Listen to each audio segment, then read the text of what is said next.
everybody. Welcome to Roundtable Live for October 14th, 2016. My name is BaerTaffy, joined by Rockley Smile and Mathis Games. No Northern Lion this weekend, but joining us is Michael A.L. Fox. Yeah, the finger guns, baby. Woo! He's back. Die. No, Mathis is having none of it. It's pie this month, man. You got to keep it festive and seasonal, Pumpkin just pie, like pie, Reaper pie, does. right. I love pumpkin pie. Mm-hmm. MALF, how's things been, man? Good to have you back on the show. You know, it's good. I went on a journey. I traveled to Tibet for 7 years. Wow! Wow. Yeah. And That's I'm back. fantastic. Yeah. Well- I've Could you summarize it like in one experience? What was just like the best moment in Tibet for the last Just 7 years just of one your life? word. I mostly just got really drunk with Brad Pitt. Like, a Yeah, lot. damn. Well, I mean, who doesn't when in Tibet, right? That's what they do. Tibet, no. But for real, you know, just been playing some games. A lot of RimWorld still. XCOM 2 I just got into. Ooh, which is, nice. Great game. Up until the It's- very last mission. Great game. Oh, wait a spoiler. Yeah, jeez, man. Let them live No, in the novelty of it. I heard that all I heard about the last mission was you have to rush like pretty hard. It sucks. It's poorly designed, but we talked about that in Yeah, length. we had like a 45-minute conversation about that on the show like last year or something. Good luck, though. I'm sure it'll be fun. I'm sure you'll have a great time. Are you playing with the new DLC, like all the new additional soldiers and shit that they've added? I think my intent is because I had to fork over $80 for the game. Oh, okay. Canada. I want to play That's through it rough. once, and then since I love it so much, at least I still do. Then I'm gonna go back and do harder difficulties and get DLC and stuff. It was just like it would have been $120 some with the Oh my DLC god! or something. The DLC so, alone Ooh. is $45 US dollars just Man. for the. Yeah. It's only 4 pieces of DLC. I don't know what they add. That's I don't know. that's quite the asking price. We'll see. I mean, it's like it's fun, and I value it as entertainment, and I think it's so far it's been worth it for the base game. But that's a lot of money for a game, so we'll see. Oh well. You're also DLC's free too. You can play as Shrek without paying anything. valid point. Can't even give that. No. You're Glad I also, interrupted Bear to say that. no, you're also here to offer words of encouragement to our boy Rockley Smile. He's trying to fill some big shoes this weekend. Got anything to say? Oh my God, you're even prepared. Wait, what? 50 Big Mac challenge. No, can't do it. Here I come, Kobayashi. No, Nick's doing the nugs. he's doing the nugs, He had and we were 900. talking about it before. And he was looking for words of advice. I think it's more of a mental game than a lot of people think. Other people are just like, I eat 50 nuggets a day, and it's not. I don't a know thing about for those them. people, man. Like, I feel like I might even be one of those people, but I don't believe me. I watched some people sent me a video they uploaded on YouTube after they saw mine and some other people do it and they wanted to do it. The guy casual, and I mean he made it look effortless. He ate 50 nugs in 8 minutes and just like What? Oh. it was like this was the pace. I feel like the key to eating like 50 nugs is a variety of sauces to keep your palate guessing what's coming. Yeah, but I mean, at the same time, I feel like you've got to limit the consumption of liquid, man. You've got to make some space for that Maybe. processed meat and breading. I want to set the bar very low. I don't anticipate that I'm going to be able to complete this challenge. I'm going to give it my best. But if I get into the barfy region, I am not going to continue because it's not worth it. That's reasonable, yeah. I wouldn't expect anyone to encourage that. Hopefully it's just a delicious afternoon for you, nothing more, right? Let's get The on most to- I've ever eaten in one sitting has to be about 20, so we'll Oh, see where damn. it goes Okay, from yeah, there. you're really escalating that, aren't you? Yeah. Okay. No, Onward. it's fine. Good. He's got it. Good. He's got it. On to our docket for the rest of the day. We are talking POLYGOD. It's a new early access title. We're not actually talking about the game. We're talking about what they're doing, which is giving away early access codes for the game to folks that have unlocked certain Binding of Isaac achievements, interestingly enough. Overwatch also has a new seasonal update. The October update includes a new game type and some new cosmetics. We'll be discussing that for a bit. Raw Data, a new VR game that I played. I'm going to get you guys the inside scoop, considering it's got a free weekend on Steam this weekend, if you're interested in that. As well as Shadow Warrior 2. A couple of us played that, as well as Thumper on PC. And then we'll be leading from that into, well, actually, Mathis is going to tell us about Mario Color Splash as well shortly after that. And then we will lead into a live Twitch chat Q&A segment. So if you're here watching on twitch.tv/Roundtable Podcast, you can actually participate in the show today. Be thinking of a question and let us know whether it be like a game that you are interested in our opinion on. Maybe we missed something over the past few months or so. Maybe you want like a recap of what we like so far this year. Anything you can think of. We'll be fielding questions throughout that probably 45 minutes to an hour or so of the show today. So be thinking about that stuff as we go. Right now, though, we're going to start off with POLYGOD, a new roguelike shooter. It's launched on Steam Early Access. I think it was either yesterday or today. They are giving codes away to players of The Binding of Isaac, Vanilla, and Rebirth. It's a very interesting story. This POLYGOD itself, let me pull up a quick video on here if I can, get you guys the visual aid. It's actually a pretty interesting looking game. It's, you know, it's not exactly an Isaac, like it sort of gives me some Paranautical Activity vibes.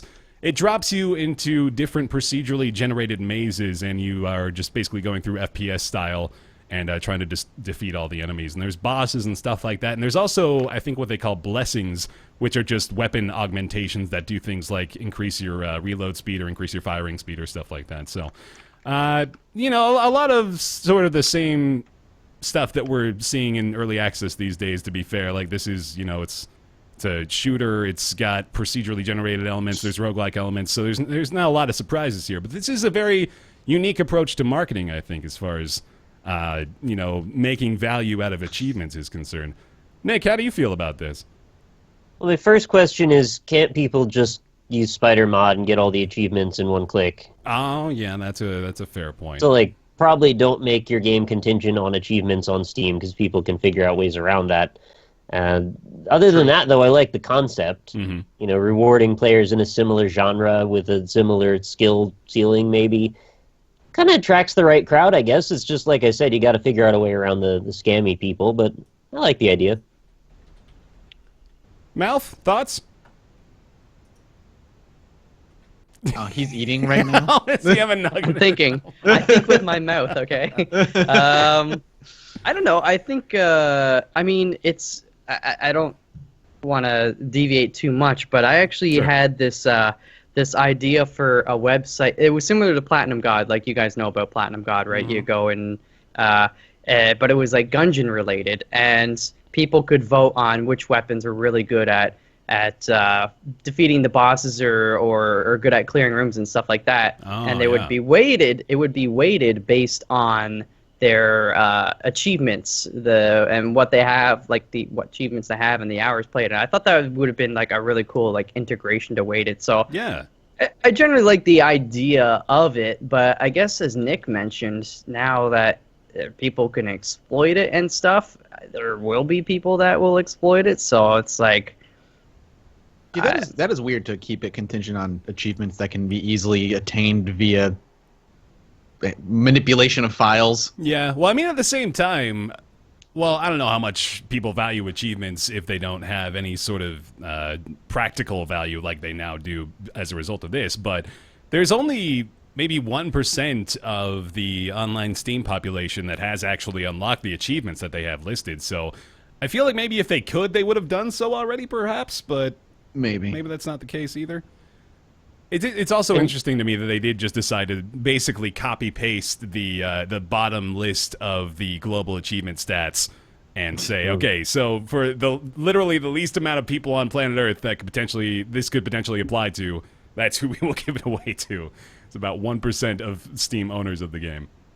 wait, so what game are they giving away? It's a game called POLYGOD, which came out on Early Access on the 13th, which was yesterday. And initially, what the story was they were giving away codes to people who provided proof to them via like their Steam username or something like that, that they had this achievement. And the list was all eternal achievements for vanilla Binding of Isaac. So it was post-patch stuff like beating the game on hard mode, or beating the game on hard mode basically as any character, I think, as well. But then they further expanded on that, I believe today, in fact, by saying they are indeed accepting achievements from The Binding of Isaac Rebirth as well, and that is or that includes. Do you have to provide proof on their website or something? No, like, I'm pretty sure it's like they just want you to. You add him on Steam, like- and then he looks at your achievements. It's like the most What? tedious sounding thing Yeah, for the it's like, developer. well, this is very clearly just like a solo project, I think. And I actually like I got word of this via my email, so it's just like the guy, I believe, the one that's making POLYGOD. This is getting confusing for me with Polygon and POLYGOD, but Yeah. POLYGOD, he I think it might just be a one-man project, and it's just this guy who's just trying to get the word out about his game. You know, it's working. I'm talking about it right now just by virtue of being very interested in the concept of getting the game for free via achievements for another game, especially one that he clearly insists is like, you know, he's wearing his inspiration on his sleeve here too. It's really interesting. neat. Mm-hmm. I'll check it out. I mean, I need to check out that, and I need to check out Goner still. Oh yeah, you do. Yeah, you've been playing Goner too. Mm-hmm. It's a good time. I mean, I played it at. Not to switch subjects randomly, but No, we're not talking about Goddard. finish what you were saying. No, before yeah, we that's talk about that's Goner. basically the gist of it. Is that POLYGOD is making an interesting choice here. I'm trying to think of comparisons maybe too, like as far as translating achievements into real world value, or at least something practical that you can gain. I can't think of anything. I like the closest correlation I'm thinking of is maybe like, you know, way back in the day. I don't even remember the game that it was, but there was like $1 million prize for being at the top of the leaderboard for this game like 8 years ago or something. Does Wasn't this there ring any a bells? $1 million prize for pitching like a perfect game in an MLB Yes, game? there not was too that long too. ago? Yeah, it was like MLB The Show, I believe, or one of those MLB games. And You then get- there was another $1 Advent million Rising. prize for Wasn't it Advent Rising? Rising, yeah, was exactly. that it? Oh, Yeah, okay. that sounds right. Can you guys not hear me? Because I say things a lot. And no one ever. I think you just said it while I was like. I think you said it Yeah, while I was I think also that's what talking. happened. but I just Okay. didn't hear. Mhm. Skype cuts Advent people Rising, off. one of my favorite games that never finished its trilogy. Race to Save Mankind, which would give one talented Xbox Live player $1 million. Unfortunately, news came out that Majesco is canceling the contest due to no technically feasible solution that would allow the contest to continue in a fair and secure manner. Yeah. Basically, hackers. Man.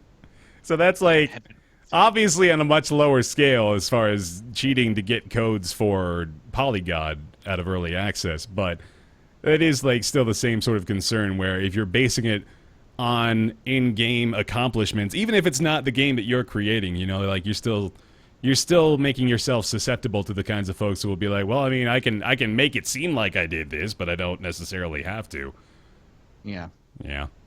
Interesting. Either way, I think it's one of those, like, it's still going to be a net positive Oh, for sure, yeah. the dev. I mean, even if people do fake the Steam accounts or the Steam achievements and get the free game, if they're playing it and they're liking it, then they're going to tell all Word of their other mouth. friends Yeah, and yeah. word of mouth. And eventually, I mean, I'm sorry if you already stated this. Is there like a timed, like, period where people will get it for free, and then after he's going to charge X amount of dollars for it, I don't or is think that so. not been?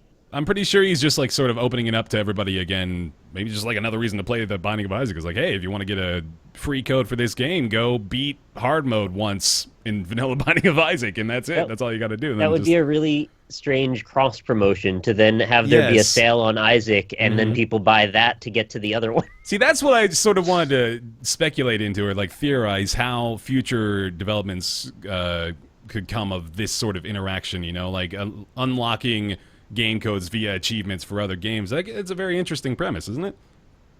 Yeah, I feel like you could have some fun with it. Like, maybe a game that you really like, or work with a developer that you particularly enjoy. Right. Mhm. And the developer, say Edmund, what they do is like you strike up a deal with him, and he'll create a brand new achievement in Isaac that is incredibly hard to attain. He'll give you like 1 week to attain this achievement, and if Yeah. you do, you are gifted a copy of this new game. I don't know the logistics of how that would work, but I feel like that could be really fun.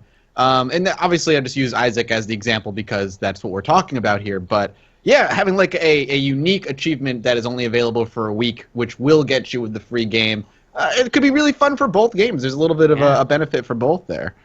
Yeah, and like it's clear that the indie game community are sort of in cahoots with another, you know, like especially, you know, the story we talked about a month or so ago, I believe, with symbols being hidden throughout indie games. Like they're working with each other already, and there's already that degree of collusion. So I wouldn't be surprised to see more stuff like this show up in the future, and I'm excited for it too. I think that could be a lot of fun for people.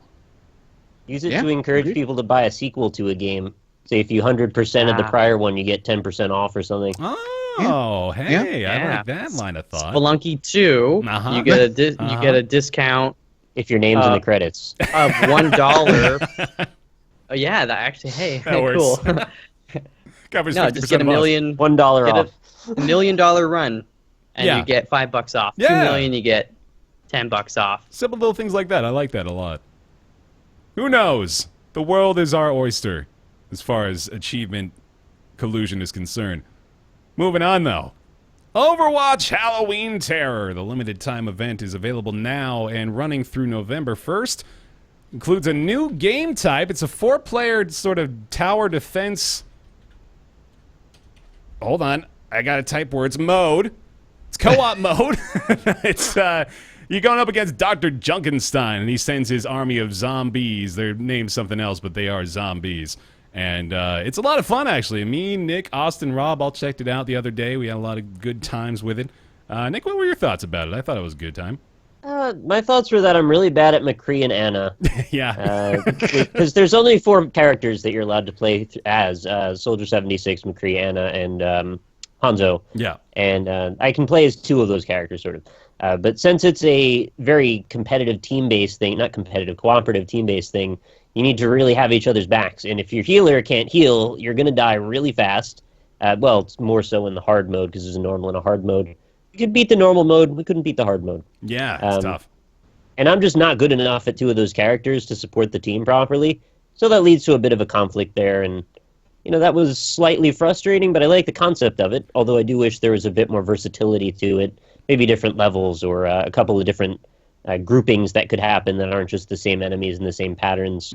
As far as themed events go, I mean, I could see you getting a few hours of fun out of that with a group of people that are really good with those players or those characters. Yeah. I haven't Fox, You're looking at the best Soldier 69. We got the soldier in southwestern Ontario. Nice. Canada. you went to the locals. You proved your mettle amongst. It's actually there's only like 6 million people that live in this area. Oh so you're for sure. You're up there. So, the Halloween update like has the mode that's all PvE, right? But that's temporary, isn't it? Like it goes away when Halloween's done. I believe so. People are like basically begging for it to stick around. I would love for them to have like just a brawl mode on the side. Yeah, that's what I was curious about because I saw a video of Force Strategies. He does a lot of Overwatch stuff, right? And he's like, they need to keep this. Like people really like this, and I think that could be really fun just to group up with some friends and just shoot some AI. Doesn't even have to be all that rewarding or anything, but that's a mode that I feel like why would you not just keep that in the game? Yeah. 100%. People love it so and just much. like Nick was saying, like I think this could be fleshed out a lot more. There's all these very unique interactions, like right now on the screen, Dr. Junkenstein's showing up on the battlefield, and he adds this crazy new element of these grenades flying everywhere, and then he starts to summon his pals. And it's a 4-on-4 just sort of sparsed over the course of 6 or 7 minutes, right? But there's a lot of just different elements there that could be twisted around or randomized to a certain extent to make a really fleshed out PvE mode for this game that would be pretty fantastic. Yeah, that would be great. I mean, it would give it. I mean, not that the game doesn't have staying power as it is, but it would give more, and maybe pull in an audience or that doesn't necessarily exist for it right now. Yeah, I don't know. I'm gonna steal something from chat. Riot Bricker says extra modes split the player base and makes it ridiculous to find games, which I can maybe see some validity in that. I mean, Overwatch is still pretty hot. But I was gonna say maybe if it wasn't Overwatch, where the player base is fucking gigantic. But the argument is sound. But in this sample, I think it's not necessarily important enough. I think it's a good example. I mean, it's tough to use this game as an example because it flopped so hard when it should have. But Battleborn is a good example that having so many modes maybe was a really poor idea right out the gate. if they only had limited to 1 or 2 instead of having like a single player campaign and then like 4 different online modes. And I think Battleborn, I miss you. I think Blizzard is pretty aware of this too. If you recall back when the game originally came out, we basically just had quick play, like that was it. We had the private modes, then we had quick play, and then there was like the brawl, the weekly brawl every week or so after a little while. And that, I mean, they're slowly integrating the competitive mode now, and then they've got the new PvE, of course, at this point. I think they are aware of the fact that the new game modes will divide the player base, and I think they needed to establish themselves and what they had first and foremost, and they did that pretty well. So I think they're, they're battling back against that argument in the process as they go, more so than trying to deal with it in the future. It's two sides of the same coin, though, because it also, in the terms of longevity, once the player base does start to die out, you're talking about being able to make a game with 3 other people that you're playing with actively and not requiring it to match you with anyone. Yeah. So in a way, that's actually giving you a game mode that would make the game last longer, despite what they're saying. I get their point, too, but I feel like it's probably a positive to have some sort of thing to relax and play that isn't against other players. I mean, I'd be curious. Prefer that. Yeah, I'm with Nick. I'd be curious if there's even like a longer queue times with this mode implemented right now, because this mode is probably at its peak popularity right now because it's temporary and it's a holiday themed thing. Are people really having issues getting into multiplayer games with Overwatch? My money would probably be on no, they're not. I doubt it. Yeah. So I don't know. I'd be into keeping it around. Yeah, I think that really, like, I harken back to Halo and the I don't even remember what they called, the firefight. That's what it was. Yeah, and of course Gears of War has had their horde modes. Like it's become a pretty common thing for competitive shooters to introduce these PvE game types at a later date, and I think Overwatch is a prime candidate for that. So more power to them for that. There's of course also the cosmetic side of things with this latest Overwatch update. You get new loot boxes, Halloween loot boxes, which include limited edition Halloween goodies. Of course, the hubbub surrounding the limited edition goodies in Overwatch most recently was about the Olympic skins, the competitive sports event skins that were made available and only available via loot boxes for the limited time. So you can still see those skins in the game, but you still can't purchase them with the in-game currency, the coins. I think Blizzard sort of met their player base in the middle on this one. They didn't want to necessarily allow them just to be purchasable as regular goodies, but they also wanted to, let people get them outside of just buying loot boxes. So they've made the skins available now. A lot of them, the legendary skins from the October loot boxes, are at about like 3 times the cost. So normally a legendary skin would cost you 1,000 coins. Now they cost about 3,000 for the particularly good ones. So how do you guys feel? I think this is probably about the best decision Blizzard could have made on this front. It sounds like a direct response to the Olympic thing. Yeah, exactly. That's sort of how I feel about it too. You agree, Fox? Yeah, I like it. I mean, a lot of times I personally will play games weeks, months, sometimes even years after the initial release and hype kind of happened. And it always irked me when they have certain achievements that you really, or achievements or, just things you need to do in a time frame. Yeah. Like Red Dead Redemption was one. It had like 1 billion online multiplayer achievements. And it's like, well, I still want to get them, but I want to do it a year from now. And it's like, nobody's going to be playing. Who knows? It might not even be supported, blah, blah, blah. And it's a similar thing with the Olympics. I was not playing Overwatch during that time, so I did not get any of the loot boxes or anything of that nature. But I still like to know that if I want, I can buy them, right? I'm not forced to play at a certain time. So I'm okay with them charging extra for it. I probably won't even buy them anyways, but I don't want to say it gets on people's like OCD, because a lot of people say they have OCD when it's like that's a medical thing that some people actually suffer from. But it's something that kind of irks people a lot, and I don't know. So I'm glad they fixed it, or I guess met them in the middle ground. So sure, yeah. Awesome. All right, well, it's the Overwatch October update. Moving on to, real quick, going to touch on a VR game that is actually available for free this weekend. It's called Raw. Okay, is it Data or Data? Let's put this to bed right now. Both. Both? Depending on the context, Fox, and the debate. Data. Data. Data. Raw I don't Data. Vase. I feel like I say it both ways sometimes. Like I'll say vase or vase, roof or rough. Yeah. Garage or There's a garage. Though, that technical one, scientific difference, but I can't I remember don't know, what it is. I don't know about roof or rough. I don't hear people barking like a dog when they're talking about the thing protecting me above my head, but I'll give you the other couple. There's data and there's data or datum. So maybe it's data and datum. All right. Datum is like singular, right? Data is plural. Let's go with that.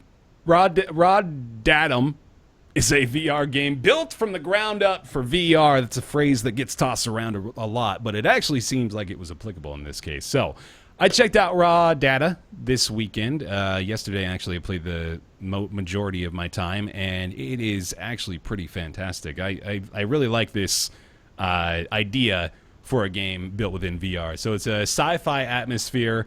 Pretty much your straightforward shooter VR game, although I like a couple of the differences within this as compared to games that I've played, such as Vanishing Realms and whatever things I did within the lab, in the Steam VR lab. First of all, there is a really common element in the VR games that I've played for moving around, which is, of course, just a really simple teleportation attached to the touchpad on the left. What do you call this thing? Controller. Just a controller, I guess, yeah. Yeah. On the left controller. And, of course, that works fairly well in most cases, but I like the way that they did it in Raw Data. As opposed to just, like, blinking, more or less, they actually show you moving from point to point. So it's just like a very quick, blurred animation from point A to point B. And I think it really works well in the context of this game as well, because you are a ninja, like a sci-fi ninja, if you choose the right character, and you have this really awesome energy blade, and it feels pretty rad to blink from point to point and be able to, you know, like, kind of bring your sword there with you, you know? So if you're thinking, like, anime style, from bam, bam, and then the sword comes through him, and that was you, though. That was you physically teleporting and cutting your enemies to bits. It makes it feel really awesome. So I was a big fan of the way that they did that. Combat and tracking wise, I think it actually performs fairly well too. So like I said, you're this energy ninja with this blade that can deflect the laser shots. You know, standard fare, again, of course, for VR experiences. You can also throw your energy blade just like a lightsaber, so that's pretty sweet too. But I think this is, again, it's one of the better combat VR experiences I've had, because it feels very fluid. With the teleportation, it feels really responsive as far as your ability to actually destroy enemies.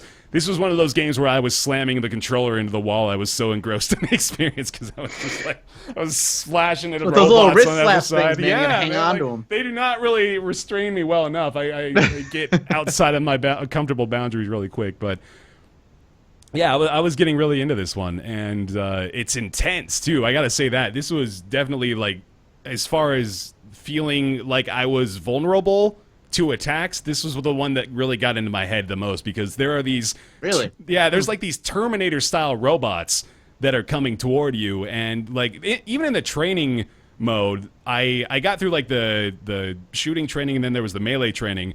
In the melee training, they give you your sword, but okay, so like you go with one round of the sword and you're like, bam, okay, I killed him. That was kind of nerve-wracking, but I feel okay. Then they take your sword away and they're like, okay, let's see what you do with your fists. And I'm like, oh, Jesus, okay, that's sort of intimidating. But the robot came up and I was like, oh, bam, okay, good, got that. Okay, now try to dodge it for 3 or 4 seconds. You're just like bobbing and weaving with this giant robot right in your face. And it's very demanding and mentally intense. So I thought that was a pretty riveting experience. But yeah, Raw Data is a lot of fun. I think I could probably recommend this as a solid VR purchase. Again, though, free weekend. This weekend ends in like 2 days. If you're listening live on twitch.tv/Roundtable Podcast. Normally like $30 though, I want to say. So yeah, it's $29.99. A little far up there on the price, but I'm enjoying it so far. I'll probably play more this weekend as well. You guys have questions? Check it out too. No, you sold me on trying it out. Yeah. I'm excited to check it out, so I'm into it. Definitely worth it, man. You've played other like laser sword reflecty type games before. Yeah, well, this I mean, one stands out to you. Space Pirate Trainer is probably the closest comparison I can make, but you don't really move around in Space Pirate Trainer, which I think is where Raw Data definitely has the advantage because they make the movement actually immersive and it doesn't take you out of the experience a lot of the time in Vanishing Realms, for example. I will be teleporting and the blink is like you got to move around a lot, especially during puzzles where you're trying to go like from point to point to see which pieces you missed. So the blink can sort of take me out of it because I'll be just, like very quickly moving from place to place and it's like bam, bam, bam, bam, bam. So it's kind of nauseating sometimes too, especially if it increases in frequency. But with this, I really actually enjoy the way that they handled the movement, and it's very fluid. It makes you feel like you're doing it as opposed to just like having to fulfill the state of getting from point A to point B, So I like that. Well, I like that a lot. Have you tried Lightblade VR? No, I haven't done that yet. I'd be curious how it would compare. Okay. I'm sure that looks like Raw Data is like way higher budget and looks like an actual game, but like the deflecting of the lasers and stuff. That's Lightblade VR is the first game that will be copyright stricken by like Lucas if they decide to, because it's just straight up lightsabers and you're just deflecting bolts. But I'd be curious how the mechanics hold up, like compare. No, yeah, I think this is, like you said, definitely a higher budget VR game. It's still a little rough around the edges. I mean, there's like the movements, like I said, they're very Terminator-esque for the robots, but it also sort of like appears a little clunky at points. Like they're a little. I mean, I can say robotic. I guess that makes sense, though, right? Yeah, but they're just they look sort of robot like shoulders. Yeah, just like little budget NPCs. But yeah, it's pretty good looking too. It's not the best VR game I've seen, but it's pretty good. And the combat, again, as I mentioned, is satisfying enough to where I recommend it just based on that alone. They give you, I mean, this is probably, again, not very impressive to folks at this point, but I like the way that they handle the reload, which is to give you your gun on your hip, in your hip holster, and then you've got your clips on this side as well. So you can pull out your gun, and then you've got clips that you actually have to physically insert back into the pistol. Shit, looks like I'll be diving into VR tonight. Yeah, dog, it's good. It's good. I recommend it. Especially for free. It's a low asking price. All right, that's Raw Data. Let's move on to Shadow Warrior 2. Oh, before you say anything. Okay, what's up? I feel we need to make sure the integrity of the show remains, and integrity of this show. That's a good joke. It was mentioned earlier in the chat that the Overwatch buying of these things during Halloween, it's going to end after Halloween is up. Oh, it's not going to be forever. Oh shit! Apparently, so you best spend that cash money now, right bitch. Now, huh? Okay, spend your money for a random chance to get a thing. Yeah, just I don't want us to be the source I appreciate of this information. Yes, thank you. So that good clarification. I don't know if that's 100% confirmed. I would like a source on it, but I will. Yeah, good point. So question everything, people. Yes, everything. Never believe Bear's lies. So that's why Nick is going to tell you about Shadow Warrior 2, right? Oh yeah, I'm excited to hear what you guys think about it. Mm-hmm. Nick? Maybe my game of the year. Wow. Oh shit! It's so good. Oh shit! You also said maybe your favorite first-person shooter. Possibly my favorite FPS ever. That's more maybe so my than game of the year. Half-Life 3. All right, man. You gotta, Classic Half-Life 3. you gotta hit me with the deets here. All right, deets are you're talking crazy over-the-top violence with Shadow Warrior's silliness combined with a Borderlands-y and Diablo-esque loot system with like 50 to 70 weapons to find, all of which can be augmented with gems to change them into whatever guns you want. So imagine you got a Desert Eagle, and you can put a rune in it, and now you can hold 2 Desert Eagles. And you put another rune in it, and all the bullets explode. And then you put another rune into it, and you can turn it into a turret. Okay. Yeah, I haven't done the turret one yet, but I have the rune for it. So the game is about 12 to 16 hours long, depending on how many side quests you do. And there are 3 difficulty levels, co-op modes, and tons of optional, like, random shit you can go look for during the missions. I think there's maybe around 40 missions total, but Don't quote me on that. It might be between like 30 and 40, with a bunch of story mode missions that were specifically to move the story along, cutscenes and all that with plenty of voiceover dialogue. The story in general, I found it to be a bit silly and kind of forgettable and over the top. It was sort of like watching a Hellboy movie or something. Very exaggerated, and the characters are just, they're ridiculous, but it's not one of those games you care that much about the story. You play this game largely for the really tight gameplay mechanics and the really fun combat. And as it turns out, this game has some of the best FPS combat I've ever played. It's got a move you can do from the very beginning where you can dash. So whenever you hit shift, you can just dash, and you can do that like once every second. So you just go dash, dash, dash, dash, and you can move around the whole space, throw in the momentum from being able to double jump, and you can almost glide, which lets you actually traverse these Z-axis moments really well. Not to mention the game is actually really pretty and features like a dynamic destruction engine that lets you slice up enemies on whatever planes you want to cleave them on.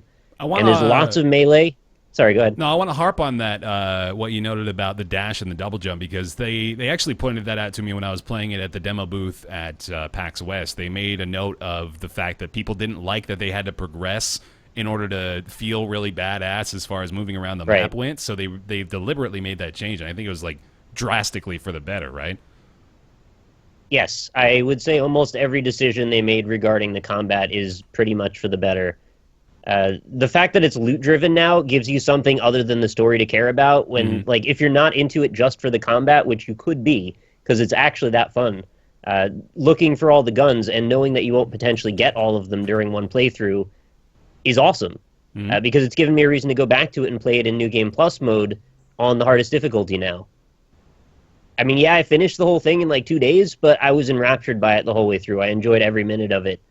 It's one of the best FPSs out there that I've ever played, and it's not even a full-price $60 game.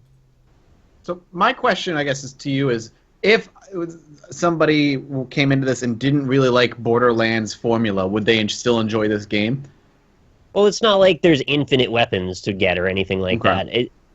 It's largely an FPS with demons. So picture like Doom plus Diablo, sort of, with an FPS mechanic.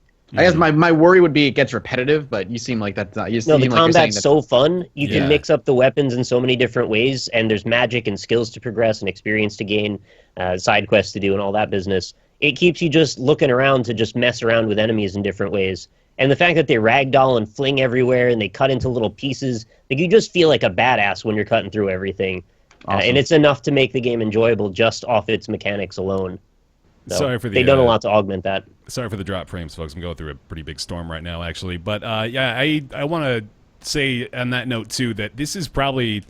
Well, Nick and I actually... And I've read a couple of comments on this, on the VODs of the show, that we tend to make recommendations for games that are like $20 with zero replay value that end in 2 hours. And I think this may be like our redemption for that, because I think this is the least worried I've ever been about recommending a game based on pure fun value alone, because it's stupid fun to play, man. And like Nick said, there's so many different things to do with the weapons, and they're all meaningful changes too. They actually impact the gameplay to a pretty big degree. There's so many different weapons that you can use very early on too, right? Like, you get a lot of stuff pretty fast. You start with 3, right from the start, and then you get like the 4th and 5th one in a few minutes.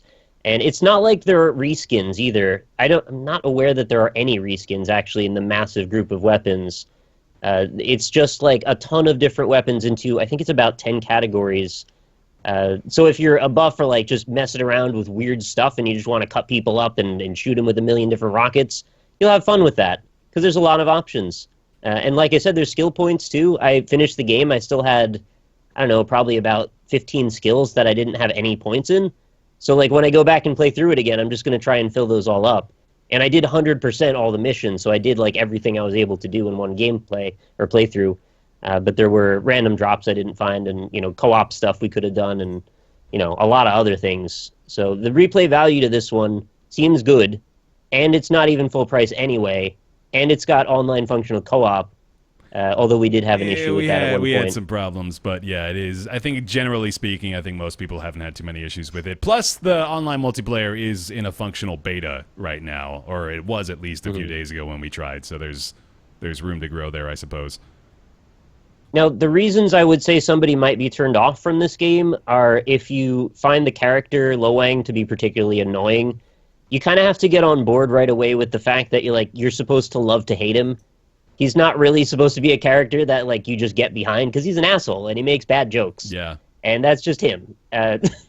So if you really hate listening to him, you can turn his voice off and you can skip the dialogue. This But is again, a the game valid is so complaint, fun. to be honest. Like he's sort of an asshole, and it gets a little tiresome. It is. It's a little tight. Like, he does this stupid little song at the very beginning of the game. You're like, all right, I don't really want to hear that again. And Bear said that exact thing. Yeah. And, you're right. He's annoying. But also, it doesn't matter because the gameplay is so fun. Yeah. They do try to sort of frame him a little differently by the end of the game in that you're supposed to grow, or he's supposed to grow on you a little bit. But largely, it won't change all that much most likely. Mm-hmm. The other complaint I had was that the level design is a little meandery, and I think that has something to do with them randomly placing some of the quest objectives, so that way it's a little different every time. But the way that the levels are, there's a hub, and then there's 20 different points on the map that are their own levels, quote-unquote, and you teleport in and out of those levels to do the missions. You might have to return to those same levels at other points to do other missions, and there's a diverse amount of maps you go to. But some of the levels sprawl in a way that is a bit unintuitive. And since there's such a really emphasis on z-axis, meaning verticality, a lot of the time you'll notice the GPS will point you in a direction. You're not sure exactly what level of the floors you're meant to be on until you kind of work it through. You'll have to wander around, jump up some floors, and climb up some ladders, and you might find it or you might not. Yeah. So there's room to be a little bit confused at times. Also, the UI might use a little bit of work with regard to how the rune placement works. It's a little cluttered. It's a little bit repetitive and redundant. It's at redundant, times. yeah. There's two whole menus that I feel don't even need to necessarily exist in the game. You could just as easily only let people swap runes out via the weapons menu and not necessarily even ever have to go into the separate runes menu, right? The way that they did that was actually so you could look through the list of runes that pertain to your armor, your amulets, the weapon ones, the elements. So there's runes that don't exist within the realm of weapons, but they didn't really make it very clear that that's what they were doing. So I think there's a slightly better way to implement the UI, but you'll figure it out eventually. It's just not as good as it could be, I think. Yeah. Yeah, Pretty small complaints largely, though. I don't think it's really anything that steps on the fun of the game. It just takes a few extra minutes to think about it. It's another note I guess we should mention. I don't think it's necessary at all to have played the first one to enjoy this, right? That's not even a question. You can get some backstory, but this is a reboot of an older game that almost doesn't have all that much to do with this game anyway, so we're 2 levels removed from the character now. So yeah, play it by itself if you want. It's a totally different style of game than the first one is, other than being an FPS. The fact that it's emphasized on loot now and even cooperative play does change the way that the game structure works quite a bit. So I find this to be much preferable personally, but if you'd prefer something more like the pure style of a Duke Nukem 3D, you might want to play the first one. So Duke Nukem versus Borderlands styles. Sweet. Yeah, I think I echo most of those opinions. I agree in that the story definitely isn't the strongest point of it, but there's so much to do, and there's so many different ways to play, and it's fun right out of the gate too, which is it's really become more and more important for me these days to just be able to play at near the max experience without too much investment up front, Yeah. I think Doom is kind of the poster child of that these days as far as allowing people to just fucking go right into the action. I'm actually going to say that about Thumper as well in a few minutes, but that's been really nice lately that people have been focusing a lot more on that, and I think Shadow Warrior 2 did a pretty good job of that as well. If you like Doom, this would be for you. The combat is extremely fast-paced. In fact, faster than Doom even is. And more versatile, too. There's 6 different attacks you can do just with a sword, which is pretty wild considering it's a first-person shooter. You don't usually see that level of detail. And the amount of different approaches you'll figure out are just really awesome. So I'm going to be playing this probably for months on and off. And I really hope it's super successful and they make a series out of this style of it. Yeah. Because I would be happy to throw a bunch of money at this and play a lot of games of it. Same. Reviews are... Oh, sorry, go ahead. Check it out. Well, this was a segue to maybe a future thing. I don't want to interrupt. Go ahead. Go ahead. Just wrapping up. Shadow Warrior 2 currently on Steam. Overwhelmingly positive reviews. People are really digging it. $40. You can also get the deluxe version, which includes the soundtrack and the digital art book for $49.96. Okay. MALF, is it tangentially related, or? Well, it's a potential discussion point for Nick. I heard he played a bit of Mafia 3. I did, yeah. Yeah, we talked that last week. Okay, Yeah. then forget Yeah, I it. thought it was better than Mathis thought it was, but I didn't think it was amazing either. Story was alright. I'm actually, if you don't mind us going off this tangent for a second, Sure. more so toward MALF, because I know MALF loves the Mafia series. Have you played Mafia 3? No. So this is okay. This has been my beef. I'm pretty sure I've talked about it on the roundtable before. Like, Mafia 1 is one of my ultimate favorite games It's real good. on so many levels. Like, if anybody, and for people that are like, what are you talking about? Play it on PC. The console version of Mafia 1 is hot trash. So, story-wise, the music and just like everything about it, the mechanics, like even the graphics were like the faces and the animations were so good. But what I really loved and appreciated about it was like people would say it was a GTA clone, but when you actually played the original, it had this layer of realism to it that wasn't kind of there just to say like, hey, this is realistic, right? It was actually had this certain kind of charm about it, and I feel like people could appreciate it a little bit. I mean, like if you shot at the car, right, and you happen to be near where the gas tank was, it wouldn't just like blow up because it actually takes a lot of freaking, friction, kinetic energy, whatever, to actually blow up a car that way. Right. Thank you, Mythbusters. It would just, the gas would leak. So you get in the car and you'd see the gas gauge going down. You could go and fill up the car and stuff like that. When you reloaded a gun, if there were any bullets in the clip, they were thrown out with the clip. Just like little things like that. And I really came to appreciate that. So when I heard Mafia 3 was happening and I watched a few gameplay videos and stuff like that, it seems like it's moving to the other end of the spectrum in terms of more arcadey and stuff. Yeah, definitely. And the one video I saw, and admittedly this is probably almost a year ago now, or half a year, but like there was like a little minor fender bender, and the other car just blew up. It just blew. I just like arcade stuff is fun when that's your intent and you're going for that. But for something like kind of a real world simulation that's trying to tackle, the racial culture back then and stuff, I feel like having that kind of arcadey stuff really undoes anything. It's weird because like I'm with you. Like the story in Mafia 3, the voice acting, the music, the presentation is excellent. It is so good. And it's very serious subject matter, isn't it? Right. But then it contrasts with like the dead AI in the open world, and like this open world that in a way the more I've played really feels similar to Mafia 2 in that there's nothing in the world to do outside of taking over districts. The game gets repetitive fast. You do the same thing, from what I understand, for the whole game. Like I've played my like 6, 7 or so hours, and what I've been doing in that 5 hours or so in the open world is what you do the entire game. You just take over districts and you give them to your underbosses. You take over districts, you give them to your underbosses. And you do the same thing for every time. You kill a boss, you break crates. You kill a boss, you break more crates. And like that's the whole game, with not like the world doesn't present you with any interesting things that happen within the world. The AI doesn't react realistically. It's much more GTA. I remember in Mafia 2, right? Like if you sped, the cops pulled you over. Like that's something that happened. You get blasted by cops at like 105 miles an hour. No one gives a shit in this one. Like it does that aspect of realism.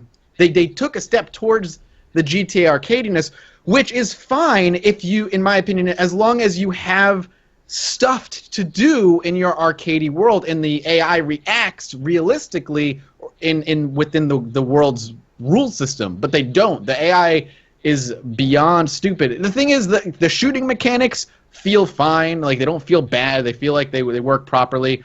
The stealth mechanics are a little overpowered because the AI is just dumb. But it's all wrapped up in such a mediocre, repetitive overworld structure that it just detracts from what is so excellent about the game, which is the 60s story about race and what our world was like at that point and stuff. And it just there's such a dichotomy there that drives me nuts. I feel like yeah, I mean, there's been a lot of pressure from the publisher level. Did you experience kind of like there's been a lot of bugs and stuff like that? I know people said like the day of that it released, they were getting, you know, like 40 frames, whatever. Well, and then on PC, it was straight locked at 30 frames per second until a patch. When I played after the patch, I was hitting 60 frames no problem. Like, I wasn't having any issues with it. The bugs were, like, as far as bugs are concerned, like, I had bodies kind of just, like, fall through or clip awkwardly, but it wasn't, like, noticeably, like, super buggy. The problem for me was, like, the biggest issue for me was the AI, because you can go up to civilians and just press the melee button and you just slap them or push them and they just go unconscious. Like, all civilians fall over, one hit, no question, and if a civilian decides they want to call the cops and report you, they have to run to the nearest payphone, and you run way faster than they do, and you just run up to them and just go, and push them, and they fall over. And you can pick up bodies in this game, and so, like, one of the things I did was I would line them up on the streets and break the traffic. Nobody got out of their cars to call the cops. The only time they got out of their cars is if you shot a bullet in the air, then everybody freaked out. But no one, like, when you push somebody over and knock them over, they never wake up. They stay unconscious. They may as well be dead. And, like, that's, like, the kind of issue that I have with the game. It's such a... It's so weird because I know Mafia 1 and Mafia 2 are so loved for certain reasons, and those reasons are not brought over to Mafia 3. Yeah. I think it's just, like, you know, I don't know specifically off the top of my head, but, like, the people behind it, the development team, like, has changed It's a totally different... Yeah, it's Hangar 13 now, right? Yeah, it might as well... And, like, I know people moved over from 2K Czech or yeah, was it 2K Czech? 2K Czech I think made so. Mafia 2, but wasn't it like a different team that made the first one too? Yeah, I'm trying to think of Introversion? I can Google Illusion? Illusion? Yes, Illusion. Was it I knew Illusion? it was Yeah. Illusion, or there was an ION at the end. Yeah, so, like, I think I just some looked that up. people That's the only reason I know that stuff. I was just seeing it on Wikipedia. Yeah, I think some people moved over to Mafia 2, but I think it's one of those cases of, like, Purple Monkey Dishwasher. Like, eventually we're now at Mafia 3, and it's, like, completely different message, completely different game. Like, honestly, like, even calling it Mafia 3, I know a lot of people were saying, well, it's not the Mafia, like, it's gang stuff. Like, I don't care about that, but it's not the Mafia in the sense of just the overall framework and you know, core mechanics of the game. They seem to have changed so much from the first one, so it's a shame. Like, I'd like to play it just to play it, but I'm also kind of like, I value my principles, and I almost want to not buy it just to be like, This is I don't not know. what I was expecting. it's not Or- even like I'm the kind of guy, if I listen to, you know, a bands, musicians, they change their style, their tone over time and stuff. I'm not one of those guys like, oh, your first album was the best. What like, why don't you, like, man? Yeah. you're like a hardcore punk band and now you're Freebird! doing folk songs, like, you pussy, start thrashing. I understand things change, but I mean, hopefully you're changing for the better. Yeah. I don't think this is the case, though. That's So, fair. Hey, can I ask what is Purple Monkey Dishwasher?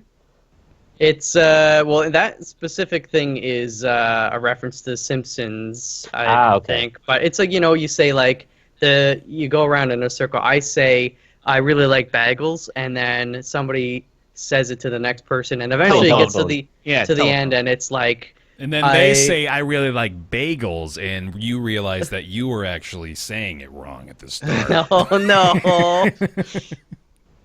no. Cool. Anyways. All right. Well, I respect that position, actually, about Mafia 3. I'm glad you brought that up. Let me move right along here, though. We're going to talk about Thumper. Thumper is a new violent rhythm game. It's made by Drool. Oh. Sorry, what? Oh, on my screen, your camera died for a second, Oh, but you're good. Hi, hey there. Made by Drool, who I'm trying to look up. I don't know if this team or this person, whatever it may be, has done anything prior to this, but I am curious to find out if that's the case. I heard they worked on the engine for Thumper for years, so this might be the Really? first release. Wow. Okay. Well, I'm actually not surprised by that because it runs brilliantly. All I thought Thumper was just like another rhythm game. No. Well, I mean, yeah, but I think it's I think it's unique enough in its premise to where it would be dismissive to say that it's just another rhythm game. That's the only position I hold there. So Thumper came out on Steam a few days ago. It is, like I mentioned, they list it as rhythmic violence here on Steam, and I feel like that is a pretty apt description for it. The most noteworthy thing I felt about my experience with Thumper was that it was immediately captivating, and it did so by putting a lot of pressure on you right out of the gate with not only like the immediacy of the interactions. You have to react very quickly to what you need to do, but just like the theme is very intensely visually disturbing. The music really fits well with it, and of course that's pretty intense as well. And the main boss is called Crackhead, and it shows up at the end of every sequence, and that just like the image of that thing alone it fucks with your brain. So it's I like a lot of the aesthetic. It's so visually satisfying. That's definitely one of the biggest pluses it's got going for it. The gameplay is really solid. It's a rhythm game, but really like when you get down into like the fourth and the fifth stage, it starts to become a lot less about following along with the rhythm as you input your actions, but it's more like it's very difficult to describe because I feel like you're just sort of building patterns and recognizing those patterns as you play more so than you're trying to go along with the rhythm of the music, if that makes sense. Like it's teaching you different ways in which it uses the rhythm to provide you with obstacles, and as you go, you start to like pick up on those patterns. Like for example, when you're turning, there'll be these big walls that show up, and at first I think it was a lot more difficult for me to react to those because I didn't recognize what the track would begin to do as it was approaching those, and once I played more and more, that became a lot more familiar to me. Does that, having played it, does that make sense to you, Nick, or do you share a similar opinion? I guess the quickest way I would try to summarize it for someone is like an industrial DJ hero. Yeah, where the whole game is like a flow phaser, like a Winamp plugin. Mm-hmm. Yeah. I know it's a bit dismissive sounding. I don't mean it to be that way. It's a very pretty game. Mm-hmm. I don't think it's as great as Bear does, but I do enjoy the premise, and I've enjoyed most rhythm games, so it's probably not surprising. Mm-hmm. It's got a really nice vibe to it. It's very dark, like you said. It's very creepy, and I do like a lot what they did with the background and the kind of undulating path that you go on for the rest. Oh, yeah, it just keeps going, and you don't know where the hell you're going, or what you're a space beetle in like a Trapper Keeper from the early 90s. So that by itself is enough to grab your attention, most likely. Yeah. And then the soundtrack is actually quite good as well. I think the game does a little bit to undermine its own soundtrack, though, unfortunately, because the way the game is broken up is there's like chapters with levels within them, and each one is a little microcosm of its own area. So say you'll have like World 2 is 21 sections, and each section has its own checkpoint to it.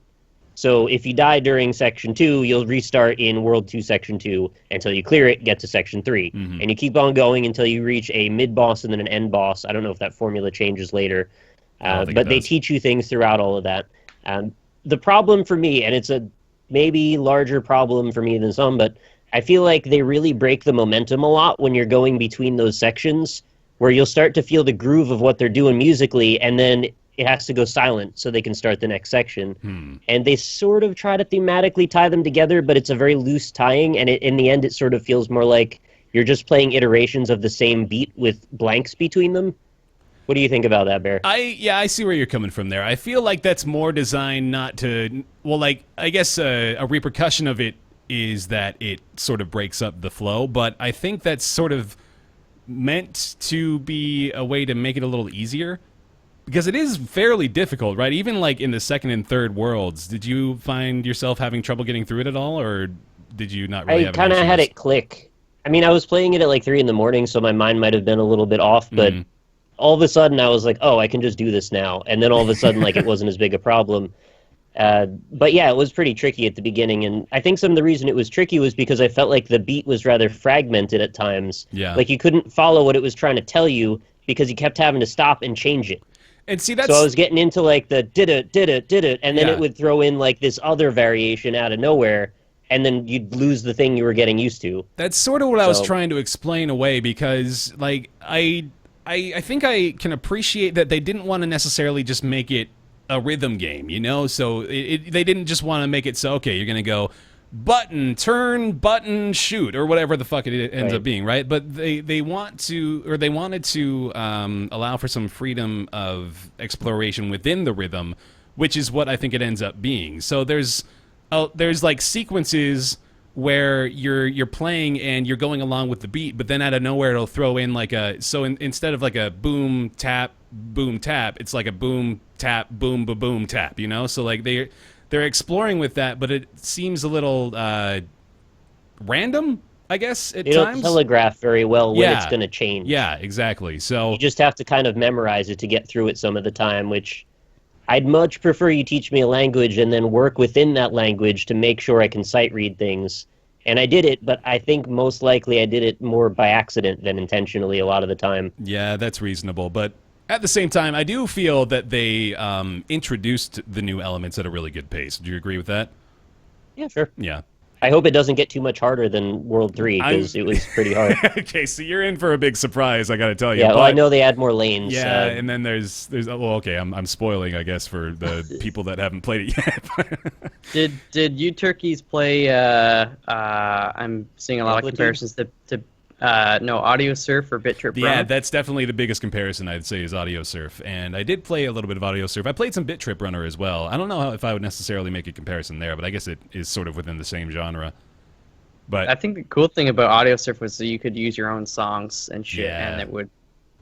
This is its own thing, though. Like, that's the first thing everyone was asking when they came onto the stream. It was like, oh, can I just play my own songs? Like, no, it's kind of like it wants you to be in this world. yeah, And if you try and change up the music and the atmosphere, it wouldn't really fit as well. So Yeah. you're kind of playing through this curated visualizer that is meant to be its own world, if that makes sense. that's No, true. it's fair enough.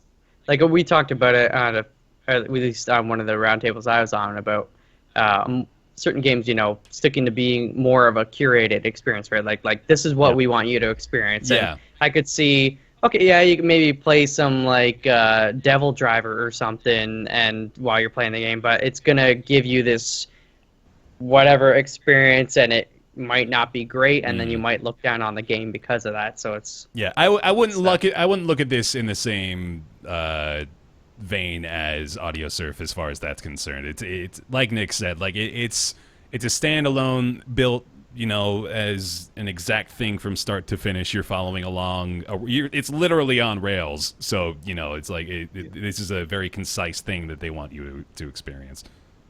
I love it though. Like I've played probably 8 to 10 hours of it across PC and PS4 already, and I haven't even gotten past World 5.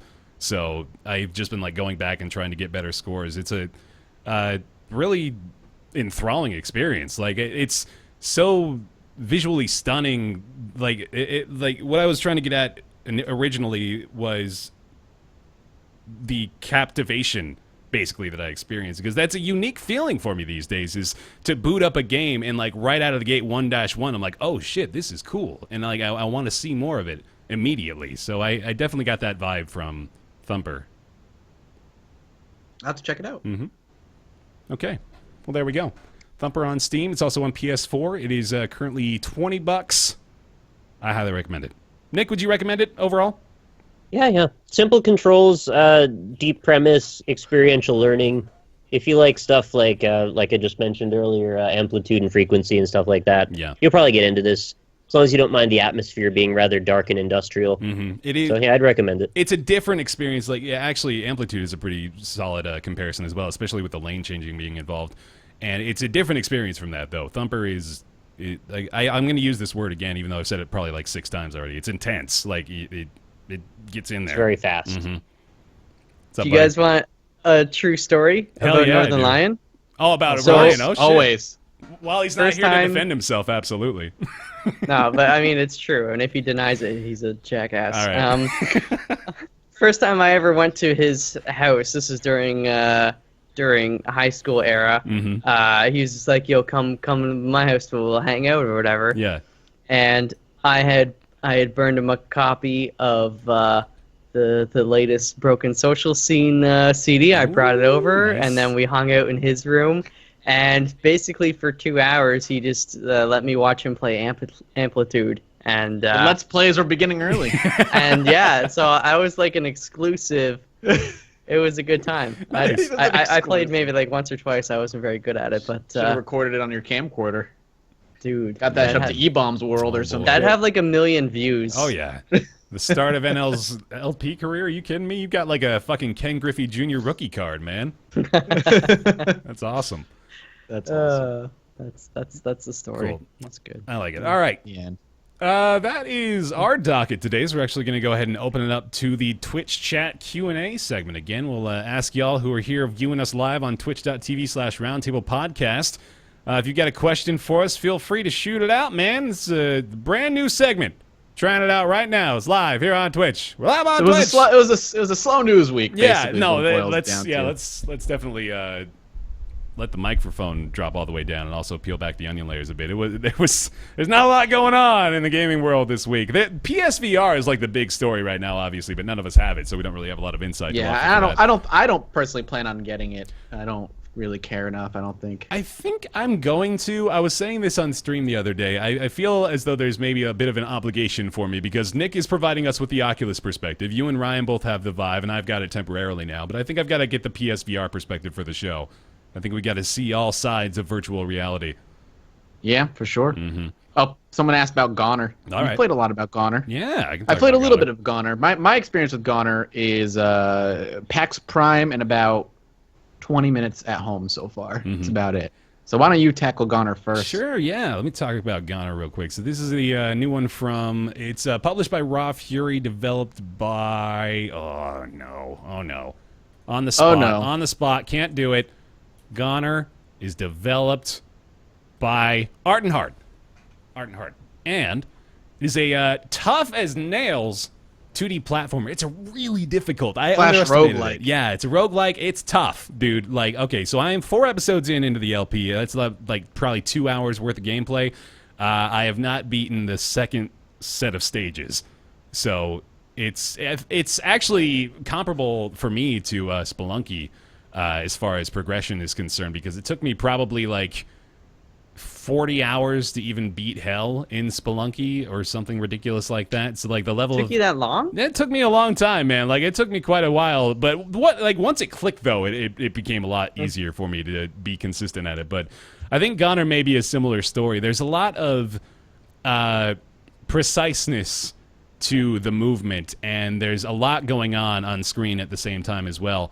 I will say I'm actually having some minor issues with it at the moment as far as performance goes. When there's a lot happening on screen, it tends to freeze up just for like a couple of frames, and that is definitely enough to make an impact. I don't want to like blame my poor performance on that or anything, but I will mention that like a couple of times I felt as though I sort of teleported from a spot to another and ended up taking damage as a result of that. So I've had some minor gripes with that. My gripe, and maybe it's because I don't have a lot of time in it yet so far, so it's difficult for me to understand. But I like when roguelikes approach the item, like giving you new items and making it mostly a mystery and letting you figure it out for yourself and learning how the game is trying to explain what the weapon does or the item does. Right. Isaac is, I think, one of the best ones that do it because it gives you like a blurb that can be interpreted a bunch of different ways. You're like, okay, this item is going to do X, Y, Z. It's one of those things or a combination of them just because of the blurb that it gives you. Goner goes the complete opposite route where it doesn't tell you shit. Yeah. It's like you pick up an item and you're like, what does this do? Yeah, you have no idea. I don't know. The game doesn't tell you anything. It leaves everything a mystery. And that, so far early on for me anyway, is a bit of a hindrance because I want to have like some sort of tactic or strategy going into the levels, knowing what my items do or have an idea of what they do, but they don't. You just pick up the item and the game's like, good luck.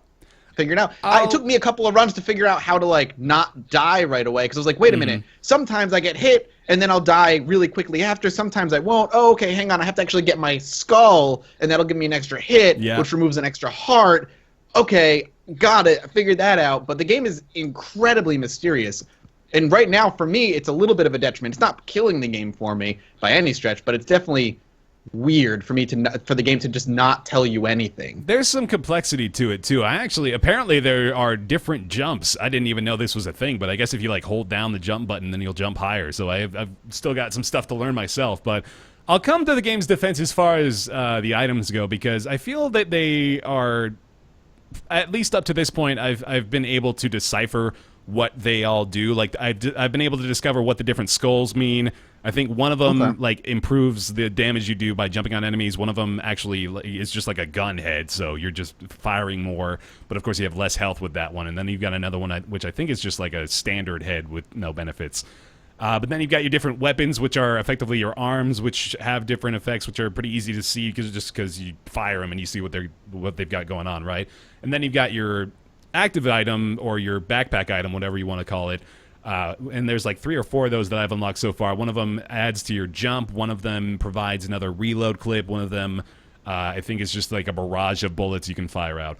So I think that, as far as I can tell so far, while it is definitely cryptic and deliberately so, it does a fairly good job of at least providing you the context by which to discover what these things do. And it remains to be seen for me if that complexity will provide more hindrances than enjoyment down the road, but at the moment I'm not really minding that so much. I don't want to say that it's making me hate the game. I've enjoyed the short amount of time I put into it so far. I think the game looks really cool. Like, it's very stylish. I like how the world builds itself as you walk through it. And it's a very minimalistic art style, but it works really well. That is just a minor complaint that I had noticed. I was picking up items and I was like, there's no hint as to what these do. All right, I got to figure this shit out. Yeah, right on. But yeah, it's a definitely cool game so far. Yeah, I think I recommend it. It's really hard though. I mean, God, I don't know if I'm going to be able to beat the second stage at any time soon. So well, I'm actually curious to see how well you guys do. Nick in particular, I hope you pick it up because I want to see if it's just me that sucks at it. Yeah, I mean, if you get good, maybe you'll be better. Maybe. Well, wow. Time will tell.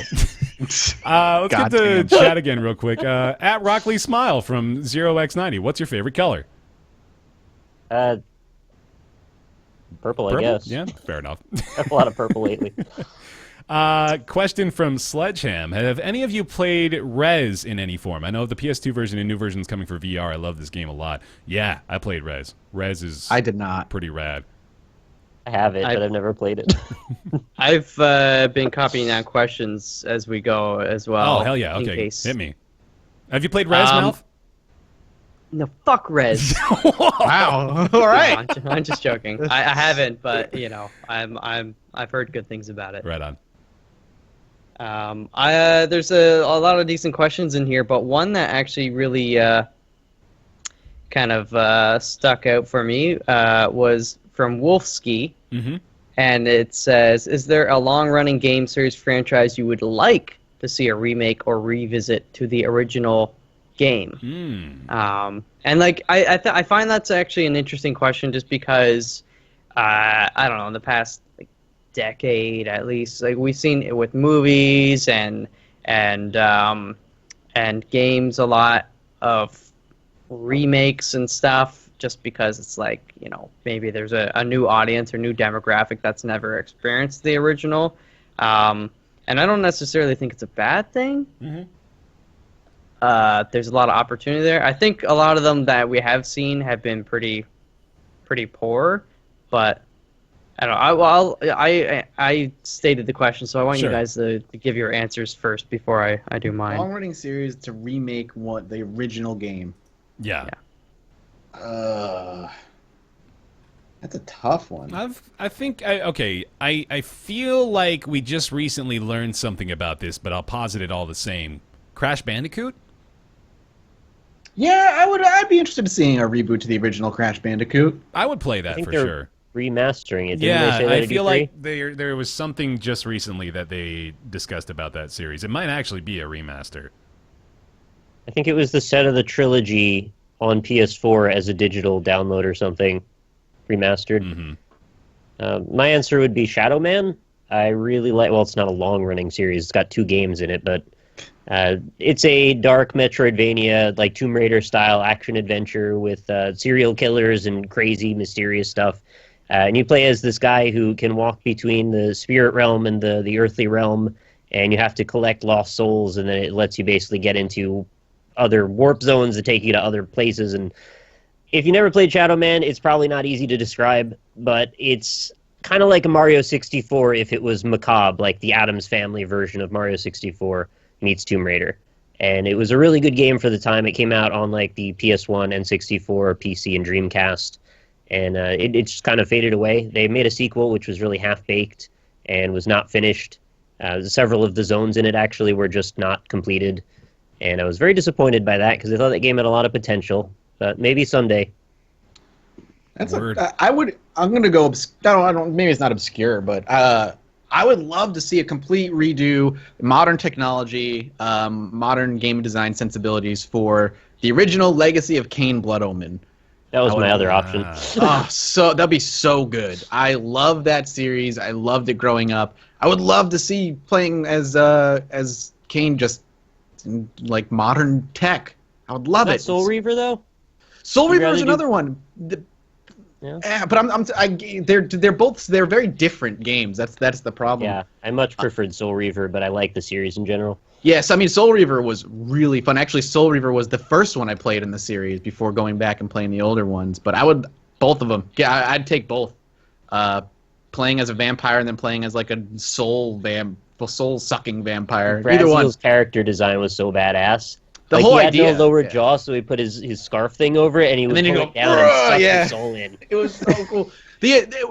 Some simple thing about that game is I love going between the 2 realms and watching the world just twist around you and be like, oh, this world is fucked up in the spirit realm. I love it. Yeah, that's my answer. I'd go with that. Sweet. You got another one for us, Malf? You don't get to answer the question, Malf. Yeah, like we already talked about it, but I actually think if we just did the original Mafia, get it in a more current game engine, and it is Mafia 3, man. It's the same game. No, it's just like filled the world with more stuff to do, but like we don't, just the original. The story was so good, and then they had the free ride and free ride plus, which are like, I mean, it's okay. They were there, but there wasn't really too much to do other than collect extremely rare cars. So maybe if it was more of a had some more shops and stuff you could do there. Another one I was actually thinking of, just because I think it'd be pretty cool, because I tried to play it, earlier this year, not Bloodlines, Vampire the Masquerade. Oh, yeah. I don't know why I call it Bloodlines. I recently played through that, and it was so good. Yeah, well, it's funny because I saw you do the LP of it, and I started watching it. Because it was only maybe a month or 2 before that I actually had run a test because I wanted to do an LP, visit an older game that I really admired. I had a lot of fun. I used to watch my brothers play games, particularly my one brother. He'd be playing on the computer, and I'd just sit there for 3 hours, watch him, and then I would... Kind of like you did Northern Lion. Yeah, it's like the genesis. I used to think, like, oh, this Let's Play stuff is weird. Like, why do people like watching other people play games? But then I was like, I used to watch my brothers play games for hours and hours and hours. Same thing, yeah. And then I would go, and now that I knew some of the tricks and stuff, I could avoid them when I played immediately after, when it was my turn to play. So, right. But that was one of the games I remember watching my brother play through, and I would play through it after him. And I thought it's like a pretty underrated RPG game. But yeah, in terms of me trying to play it more recently, I don't know. I had some technical issues with it. It is an older game. I had to install like the community patch in order to make it work properly and all that stuff, which was super easy to put in. But that the community patch fixed a lot of the known bugs and finished some of the unfinished content that wasn't in the original release. That's the one I played. It was really, really good. I'm excited because Paradox now owns White Wolf Video Game Company. So there's rumblings that there is a new vampire game under wraps being worked on. fingers crossed that that is the case, because I had never played that game until my Let's Play, and I was like, I always wanted to play it. It looked good, and I was actually blown away by how good of an RPG that game was. Mm-hmm. Yeah. Word. Very good. I got another question real quick from Mr. Wizard. It says, are any of you guys excited for the Dark Souls 3 DLC? Will you guys get back into more Souls? Yeah, Ashes of Ariandel, right? Yep, I will be playing through the DLC. I'll probably do it on camera, because I did the whole game on camera. I really like Dark Souls 3, so yeah, I'm pumped for it. I won't do much PvP, but I'll go through the story stuff. Mm-hmm. But this month? Yeah, October I think so. 25th. Yep. Yep. All right, yeah, I'll play through it. Probably in like one sitting too. Word. Yeah, it's probably not very long. MALF, did you play Dark Souls 3? What is that? We asked him this, I think. That's a good look. I'm halfway through Dark Souls 1, so Oh, okay.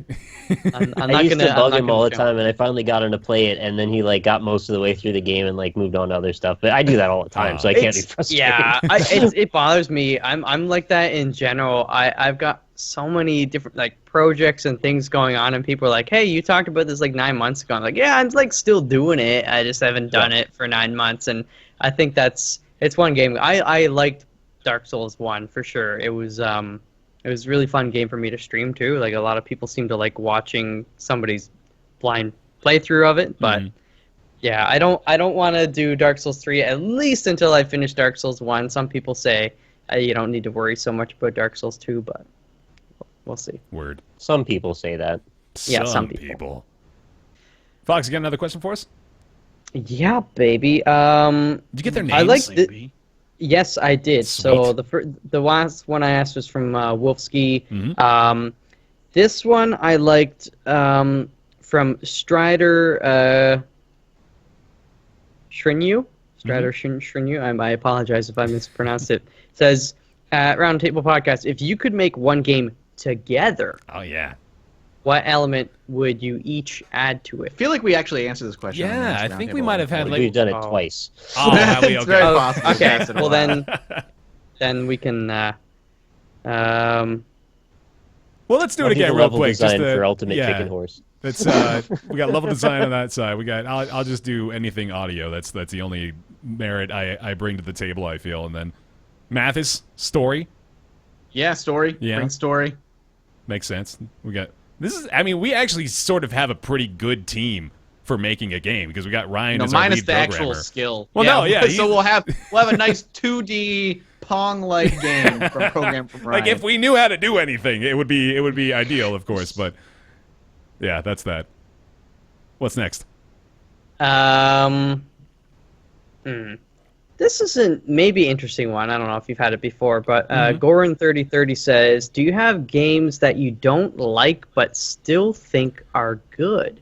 Oh, So it's Games kind I don't it's kind of like you like. having maybe it's like I think of it, in the similar vein to certain movies, like maybe older movies or something you don't quite enjoy watching or you don't feel comfortable watching maybe, but you understand why they're important or critically acclaimed, or you like that's a good movie. Like I know Ryan said this about The Revenant, right?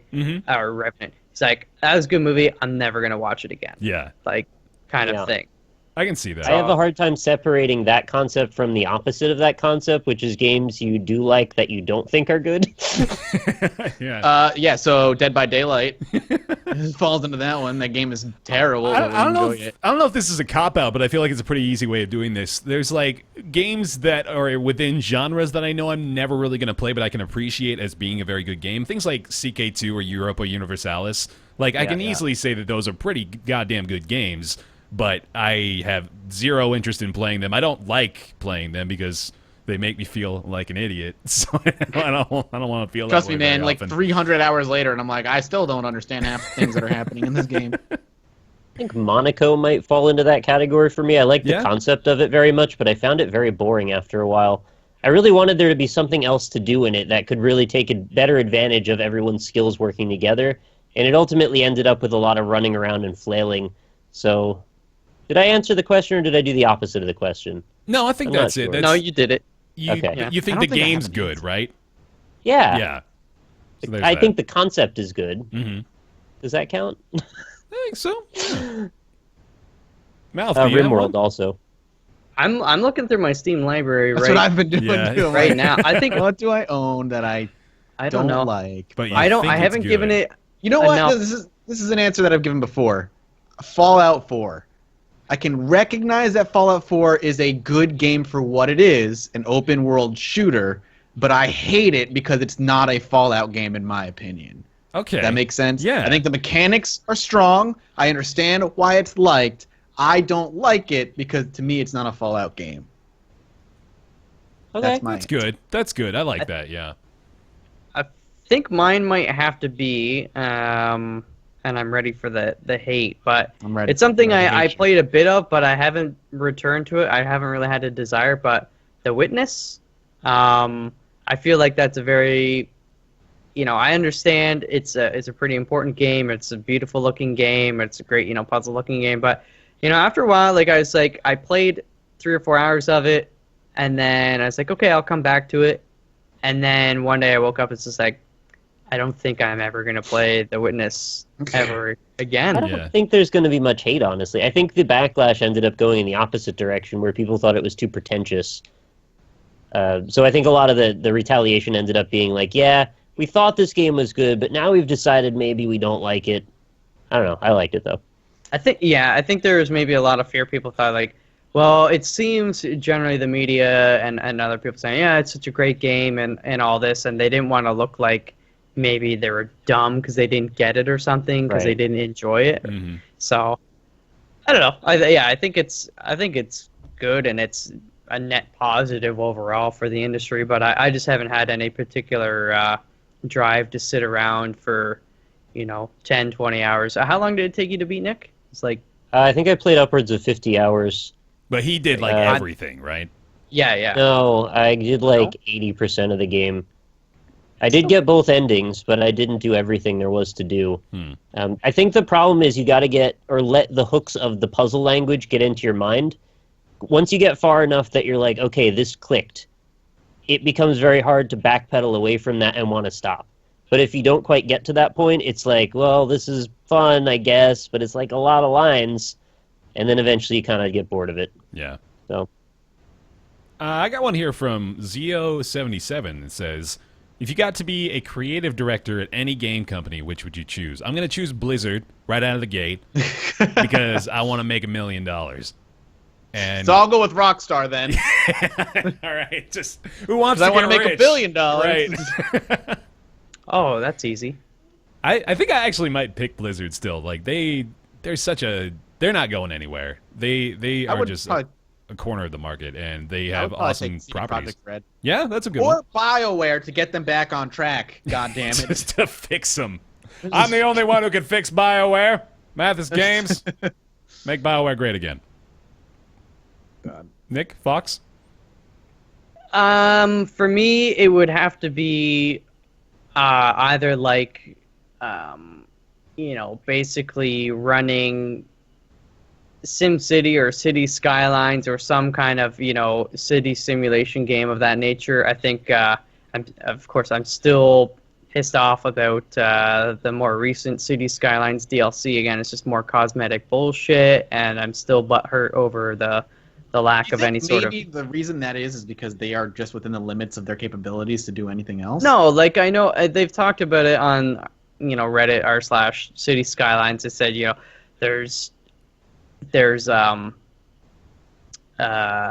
mods that fix, for instance, like the traffic AI is horrendous by default once you have a city large enough, right? You'll have a 3-lane highway and everybody's in the far right lane.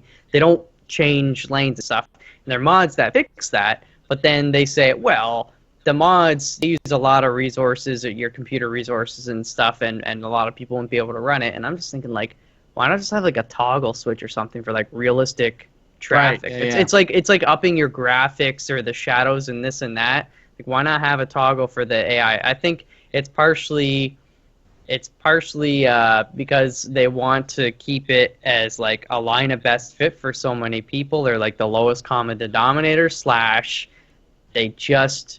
it's not, the juice isn't worth the squeeze is really what I've thought. Gotcha. They rather put money into making some more cosmetic stuff and the DLC, right? They're not going to be able to charge people money to fix the core features. They're not going to DLC like realistic traffic. They're not going to do that. So I can, from a business perspective, I can understand why they did that, but I don't know. I guess I'd love to be a, you know, some like consultant or something on City Skylines too, and be like, all right, this is what you're gonna actually have, like mixed use development. You know, you're gonna be able to have a building that isn't just commercial or just office. You know, you can have a mix of that stuff and other zoning and, you know, just all these other common. Maybe it's not common to the everyday person, but from somebody who has a degree in planning, there's like a lot of very basic stuff that they didn't include in a city planning building simulation, and it's like they really had such a great opportunity to one up Sim City. I think since they've come out, they've really been like battling the narrative of whether or not they were worthy of having such success, or whether it was just as a direct result of the Sim City debacle. I think it's probably more like that. I mean, how long after SimCity? It was within a year, wasn't it? Oh, sooner than that. It was probably like 6 months, I thought. I didn't think so. So Yeah, I think but... it's been a while. I'll look. Keep Regardless, yeah. let's say it was a year or two. I mean, I'm sure they were making it for more than that, right? I mean, we only hear about games when they're pretty much feature complete and all that stuff anyway. Not anymore. So, Well, yeah, true. That's true. Touché. But I think maybe it was like they weren't quite prepared that it would do as well as it did, and City Skylines came out 2 years after. 2 years. Whoa, really? Mm-hmm. Wow. Oh, that is not what I thought. 2 years? Right. Yeah, because SimCity came out March 5th, 2013. City Skylines came out March 10th, 2015. Motherfucker. Wow. Jeez. Man, my Same perception of SimCity, time then? is skewed. Yeah, same SimCity. Okay.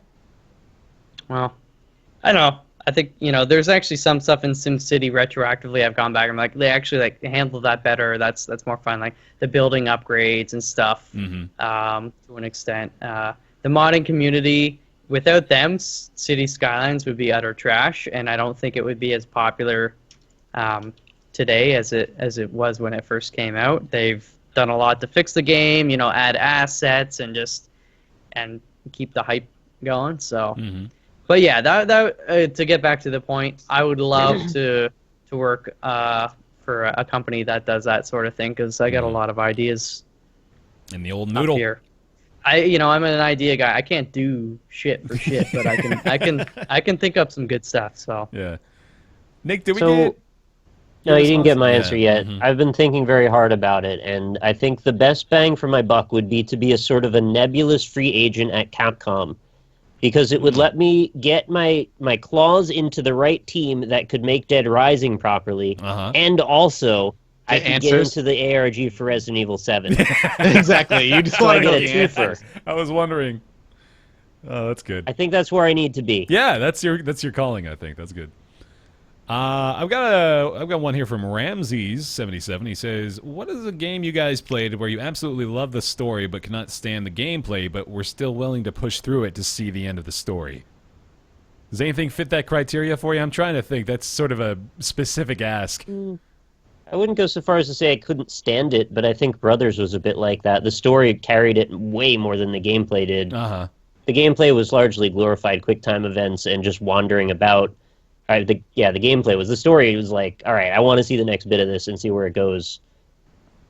I think Is I can that agree too with harsh that. to say? No, No. it's this. I think this is going to be difficult because in order for a story to be like, the story has to be good enough to beat out bad gameplay, right? But I don't think there's many games that have a story strong enough to carry a game that just sucks to play in general, right? Right. Like, I don't think this is necessarily the most apt comparison, but it's the thing that is the most recent in my head, which is Mathis's experience with the Final Station, where you were describing how the gameplay became pretty monotonous and there wasn't a lot going on as far as like the on the train stuff, but the story becomes pretty captivating The later driving on. force. Yeah. Yeah. Loco Cycle, man. Oh, Story man. was so good. One this is maybe a unique example in that the gameplay isn't even really important at all, but To the Moon had a story that was just fucking fantastic, and I think there wasn't a lot to the gameplay within there. Just you know, it's RPG Maker, so it's not really going to be anything unique or noteworthy, but To the Moon's story is exceptional and definitely carried it by itself. Fox, was there anything that struck a chord here for you? Sorry, come again. I'm talking up a storm with chat. Oh, it's all good. What was the question? Was there a game where you absolutely loved the story, but the gameplay wasn't very solid, but you wanted to see what the end of the story was all the same? Ooh. We can come back to you. No. Okay, so I have one. I'm not gonna say the gameplay was bad. But I remember when the first Afro Samurai came out. Yeah. It was like a hack and slash. I was like, because I never watched the anime, so I feel maybe if I had watched the anime, I would have been pulled in even more. But I thought the story was pretty good, and you know, I was interested in it. But after a while, it's kind of like, all right, hack and slash. It felt a little bit more of the same to me. So in that way, I guess it was, yeah, I guess bad. It's the most obscure answer. Afro Samurai. Afro Samurai. And I didn't Weird watch the games. anime either. Yeah. I don't know that. I mean, off the top of my head, I need to think more on stuff. But I mean, Yeah. that's maybe one. Like I was like, oh yeah, this is a pretty cool story. And Samuel L. Jackson did the voice work and all that stuff. You know, just like in the anime. So Right. it's like, oh damn, that sounds pretty cool. And I beat it in a few days, and it was good. Not to say the hack and slash part of it was bad. It's just like I think generally those types of games aren't quite up my my alley, so to speak. And I've never really been one for fighting games and stuff in general, other than, you know, the earlier Mortal Kombat's when I was a kid. But I grew pretty tired of them pretty quickly. So. Word. Do you have another question on your list for us? Yeah, I've got a few. Let me. I like this one. It's a Nick specific one, but it says, Nick, what is your most normal game? Oh. What's the do you most mean? basic What bitch is a game you've ever normal played? game? You played Call of Duty, right? That's a pretty normal game. Yeah. I've played plenty of that. I've played a lot of Call of Duty. I've played Gears of War. I've played all kinds of bro shooters. I've played sports games. What's your I quite favorite like sports NBA game Jam. besides Rocket League and NBA Jam? All right, we gotta get specific here. Oh, Your favorite, like, pure sports game? I'm talking like Madden or MLB or something like that. can I say Mega Man Soccer for SNES? No, you can't say Mega Man Soccer for SNES. No. Full team of Dustman beats anybody. I don't know. Maybe I played NHL with Ryan when I was in Vancouver once. That was fun. Mm-hmm. That's a good one. I actually would have played more of that too. I actually thought it was pretty good. Yeah. Sports games are good. Yeah, they're fun. I know Rob was playing quite a bit of the new Madden, man. Like I've I had. want Madden on PC. Yeah, so bad. it's gotta happen at some point. We can set up such a cool tournament. Yeah, we could. Reminds me back in my GameStop days, all throwing in money into a pot and playing a Madden tourney. Yeah, dog. All right. Anyway, continue. Foxy, got any more? I mean, there's some. I feel like some of them are maybe a little more generic. The ones that I copied down. Well, I mean, like, it's okay. So, what's your most anticipated game for the rest of the year? Oh yeah, that's fine. But I feel like that's kind of loaded though, because most of the like intense like AAA stuff comes in toward the last quarter of the year too. So there's probably a lot of stuff coming out. Last Guardian for Bear. Yeah, mine's easy. Like that's not even a question. What's Mathis's? Is there even one for me? There's no like Honey Pop games coming out this year, so I don't know. We've already got them. No all. hookers and blow games coming out. I guess for me it'll be like the beta of Friday the 13th, which is coming out in 2016, because they delayed the game. Friday the 13th game got delayed because they're adding a single player campaign to it. But the beta for the multiplayer aspect is coming out early in sometime in 2016. So that Civ 6. Oh, Civ Civ 6. 6. Okay, yeah. I already have Civ 6, so I'm not even like thinking about it. I'm like, I've been playing it, but Civ 6 and Dishonored 2. Oh, is Dishonored 2 this year? isn't it? Yeah, it's Nice. like less than a month, I think. Holy shit. Is the Final Fantasy 12 remake this year? No, right? I think that's early next But year or something. 15 is coming out this year. Oh yeah, that's true too. Yeah, I'm sort of excited for that. I think I'm Yeah, I'm more like- excited for Planet Coaster, though. Final Fantasy 15 for me, I'm excited because it might not suck.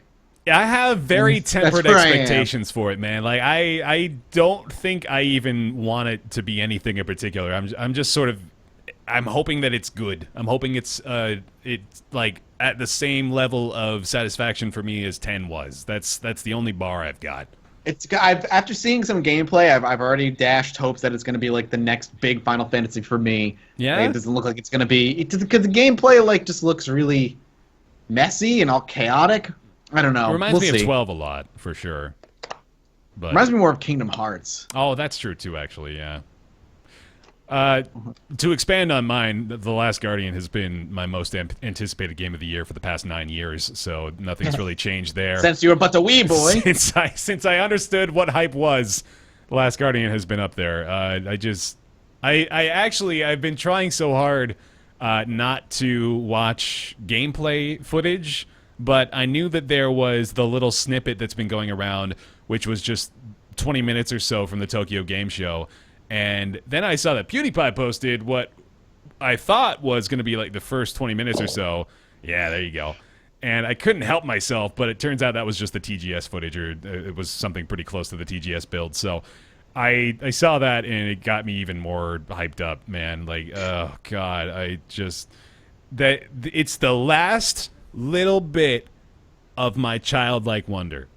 That's all that's left. I've had everything Can't else. put that on the line over this I game. know, Bear. You but need that's that. what's happening here. It's so important. Like, everything else has been crushed under the weight of the cynicism that this industry has created within me. No Man's Sky. But There's this going to be another one- Halo one day. I know, but this one last thing. It's just, it has to be good. It has to be, and it has to be, like, exceptional, honestly, at this point for me. And I think it will be. I really do. I Listen, actually have pretty solid I care hopes. about you. I know. I don't want you to be taken down by this game if it's not living up to the standard It's gonna you set be for it. okay. It can't be bad. That's the thing. There's no way That's it's what I bad. said about Fable, That's man. too dangerous. No, it's not. It's impossible. If this game is bad, I'll eat my dick. Like That's what I said. I don't want you to eat anything except for It food. wasn't that bad. I mean, The it was Last a little Guardian. chewy. There's absolutely no. I'm not even saying this just like out of my own hope. I'm saying this like Sony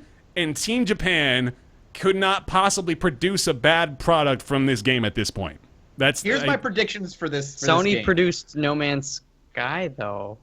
I mean, they didn't have No, they anything to didn't. do with it. They They didn't produce they it. did They didn't like produce the it. What did they They publish? just they took over the marketing budget. Yeah. Wow. Okay. Big deal. So here's my prediction for that game. The story is going to be good. Yeah. The gameplay is going to be what we expect. It's going to be puzzles. Nothing going to be out of control. The game is going to be short, Yeah. and the animal is going to die. That's all you need. There will be no magic to it because you've experienced it before. Right. Don't forget Duke And- Nukem. Don't fucking compare The Last Guardian to Duke Nukem Forever. Get out of You here. probably don't need to do that. No. But if you think about the variables in this game, right? You've got the little kid and you've got the animal. That's what we know. There's going to be platforming. There's going to be set pieces. How many ways can you arrange those puzzle pieces that induce emotion that is satisfactory to you? I feel like you can predict them all just by thinking really hard. Yeah, That's but why I'm it's going to not- be short because they're not going to be able to stretch it out over like 8 hours. I get it's going to be 4 to 6 hours at For most. sure, I agree with you. Like that's probably going to be the case, but I'm fine with that. That's not an expectation I'm worried about. I am completely okay with a concise experience. That's not a problem. But I refuse to accept a premise in which we Dude, experience a what if- bad game in December. What if they kill both the little kid and the animal in the first That's 10 the only minutes, way and that- it's a game that has nothing to do with any of it? I'll tell you what The Last Guardian has done right. I'll tell you what The Last Guardian has That would be That would maybe make it big bad. Okay, shit. that might do it. Last Guardian. Here's what The Last Guardian has done right. They've kept their goddamn mouth shut about the Oh, game. yeah, There's for no sure. expectations. They haven't been like, there's 18 quintillion puzzle combinations, and the fur has 19 quintillion animations.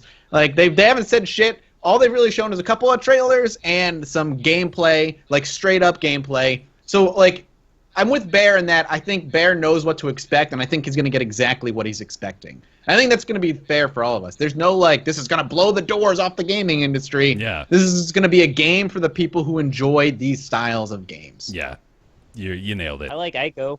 It was an okay game. Mhm. It was maybe visually more pretty than fun, but I that's didn't kind of what I'm even- expecting out of Last Guardian. I didn't even actually like Eco or Ico, whatever you want to say. I didn't like that one nearly as much as I liked Shadow. Shadow, again, is, I've said it a million I times. know, it's This your is my favorite game. but I'm wearing a fucking Shadow of the Colossus shirt, for God's sake, right now. So my biases are clear, but yeah, it's by far still, like, it's a birthday present, too, actually, the day before my birthday, which is sweet.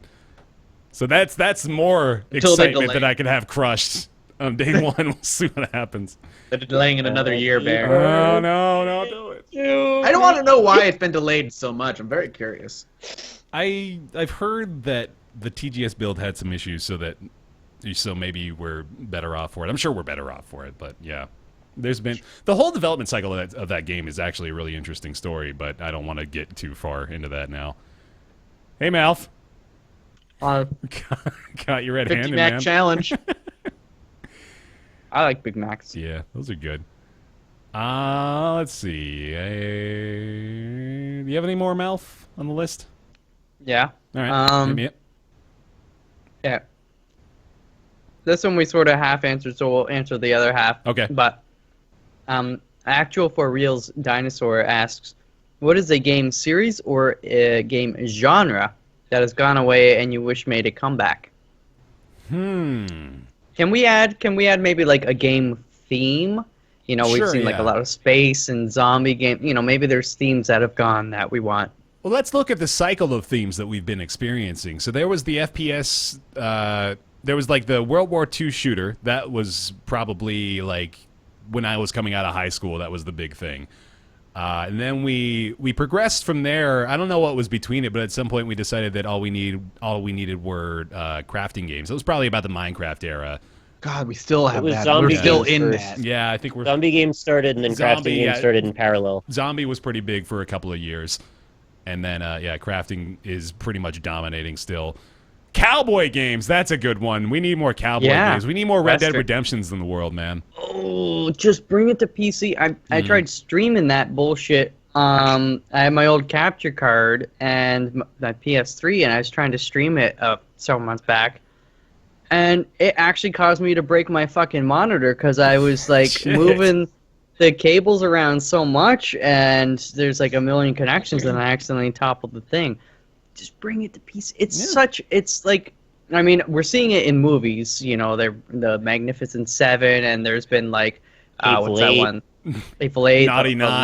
Lawless, The Naughty Nine, the Tasteful 10, Tenacious 10, Tasteful 10, Elegant Ridiculous 11. 6, 13 Lawless. Yeah. Ghosts. Tenacious So 12. like, I mean, they gotta maybe pump the brakes and not go too crazy with them. But I'd be down for that. Mhm. I'd be down for that. Yeah. No. Definitely. Mathis, Um, what theme do you need to have a comeback? I don't know if I need a theme to come back. I would like them to finish the Advent Rising trilogy, though. Yeah, we got on that note, didn't we?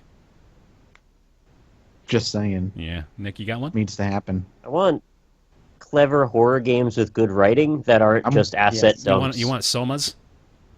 I want sort of, I guess horror/thriller, psychological type games that aren't just here's scary things flashing. There was I feel like we've almost become incapable of making that now.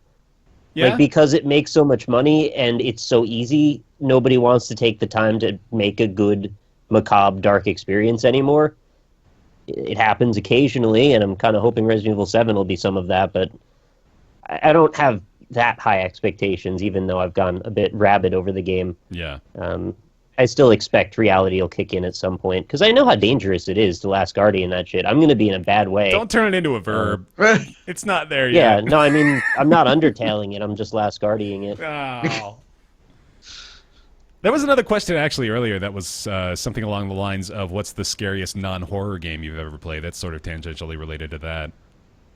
Non-horror. Non-horror, yeah. I'm trying. There really haven't been a lot that have disturbed me that weren't just meant to do so. I can't even really think of a very That's a good one. question, but it's going to take a while for me to Yeah. come up with. Bloodborne was a non-horror but horror game. Mm-hmm.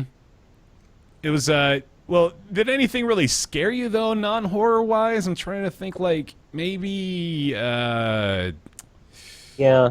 There's so the in Ocarina of Time, the mummified dudes are legit. Oh terrifying. yeah, those things scared the shit out of me when I was a kid. In LSD Dream Emulator, there's a man in a gray cloak that follows you around and is like all shit. digitalized and pixelated looking, and he shows up in dreams that seem good, and then he'll come and try to kill you. oh, dude, first Slender Man. He's kind of like Slender Origin Man, story. and it's pretty scary shit. He'll follow you from day to day. A Bioshock, I guess, is a decent one. Yeah, Bioshock is a... I don't know if that necessarily, like, was ever scary. I'll say this is particularly pertinent, but Raw Data was a non-horror game that actually scared the shit out of me the first couple of times that I was battling robots. That's the VR game I was talking about earlier.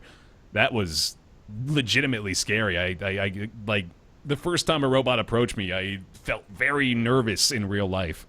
So that was a unique experience for me. Wall Masters in Zelda. Mm.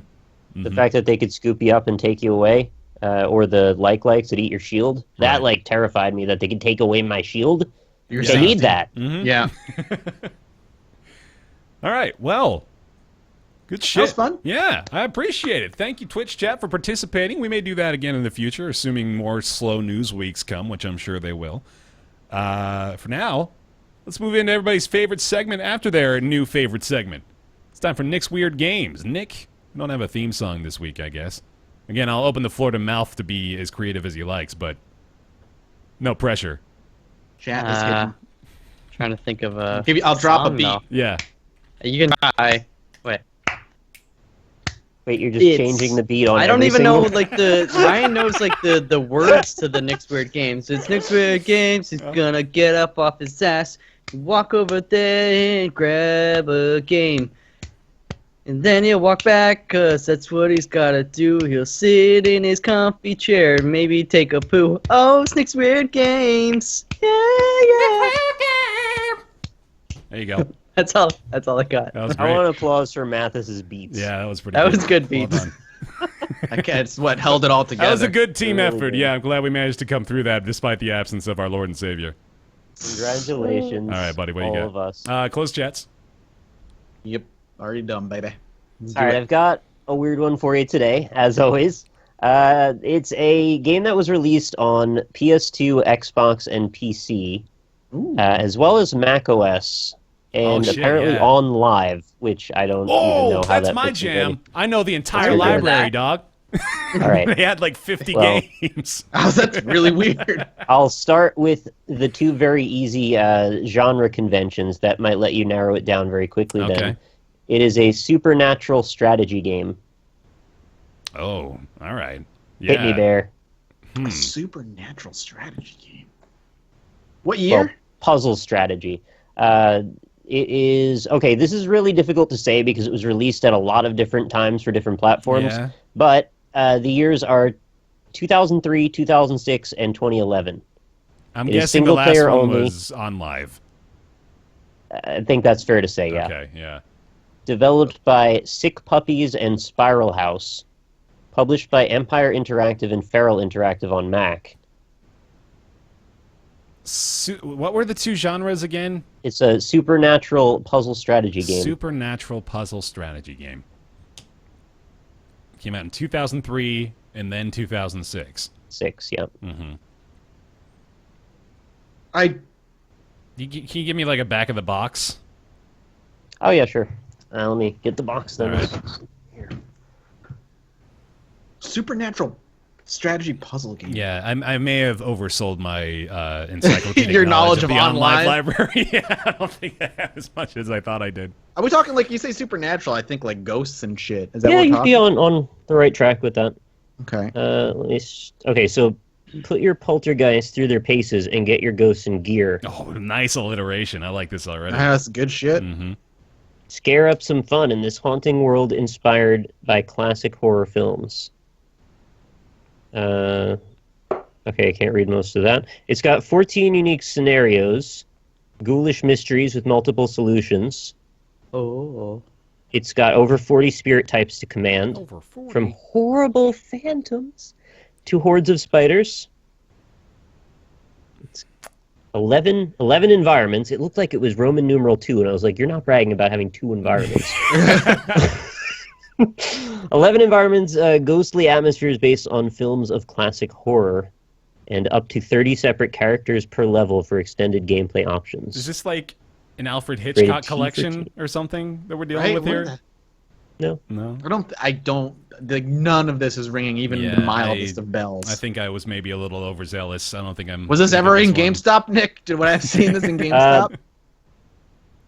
Maybe. It was for Mac. But you like- probably wouldn't remember it at GameStop because it was Alright. one of those ones that languished on an end cap and then eventually disappeared. Gotcha. It was released for Mac originally, it sounds like, right?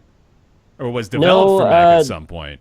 I think the first it was released on was PS2 and Xbox. Okay. I'm sure chat's already got it. Yeah. They did get it, but like one person got it, which is maybe the lowest percentage of ever. Yeah, I think that generally means we're not going to get it either. Shit, man. What did you pick? You got like this Yeah, is I a think good you got pick. us I here. don't know. The game is called Ghostmaster. Wow. I have never Whoa. seen that game.